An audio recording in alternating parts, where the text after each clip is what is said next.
All right, welcome back. So I left actually some texture from a previous video. We're going to kind of expand on this a little bit and talk about the scanner. I'm going to kind of separate this out a little bit, talk a little bit about this. So the scanner, one thing you want to do also in programming is we want to add comments in here and explain our code. So these are comments, and notice when I put the two marks up here that this will now forward slashes. It will allow me to enter comments, and the program will not actually do anything with this.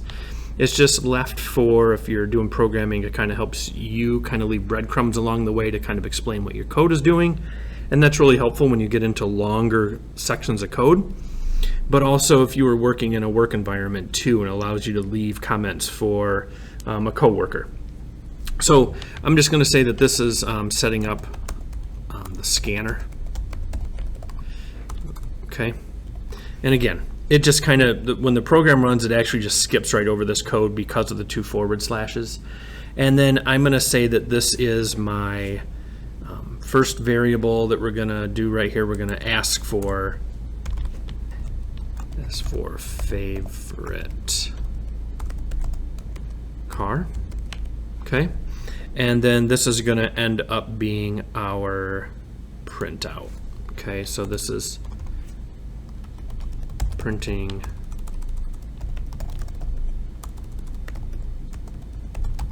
the result. Okay, now I'm going to add a second input here because I want to kind of talk a little bit about the scanner. When you set up the scanner and you have the input, you can use it more than once. So, you know, I have an input right here. You do not have to set up another scanner input. You can just go ahead and use that scanner method that we have right there. So we're going to do another, we're going to do a system.out.print line, and we're just going to do a blank here for a second. Oops. Okay. And then we're going to do another, yeah, because I want to keep a blank space there. Out.print line, and we're going to do this one. We're going to say, what is your favorite food?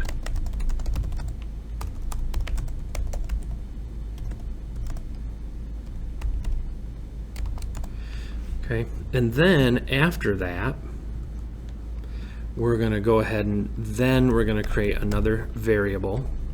We'll call this one food. And we're going to use the same input.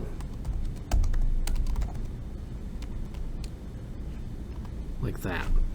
And I forgot my semicolon here again. Man. Okay. So now this will be our second input.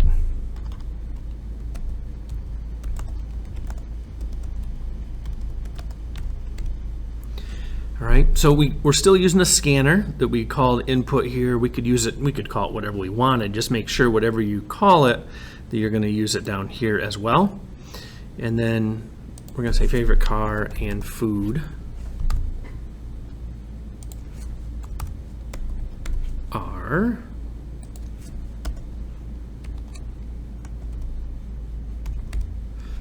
like this. So now I have my concatenate again here. Ooh, I should probably add in some space here as well. Boy, that didn't come across very well here, but basically I'm going to have a space. Yeah, this looks a little better. So your favorite car and food are. So now what's going to happen here is we're going to print favorite car. We're going to ask for what's your favorite car, what's your favorite food, and then we're going to print these off. And we're going to say that your favorite car and food are, and we have a space here. We have our concatenate. We're going to say car. We have another concatenate here. And then we're going to do a space, another concatenate, and then the food. You got to make sure you have these in here. If you do not, your program won't run. Okay, so let's see if I got that right on the first go and I don't have to correct any errors. So my favorite car is a Jeep, we'll say. Favorite food is, oh, I don't even know. Let's go hamburger. So your favorite food, car and food are Jeep, And I could, I have a space in there. I could add and, I could do whatever.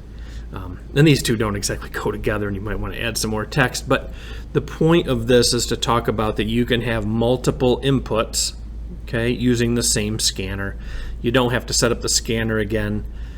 You just set it up the one time, and then every time that I use the input, I just have to make sure that I want to look for input, that I use this input name here. If I called it something else, I'd want to make sure I use that as well. All right. All right, hopefully that helps a little bit, and good luck on the coding.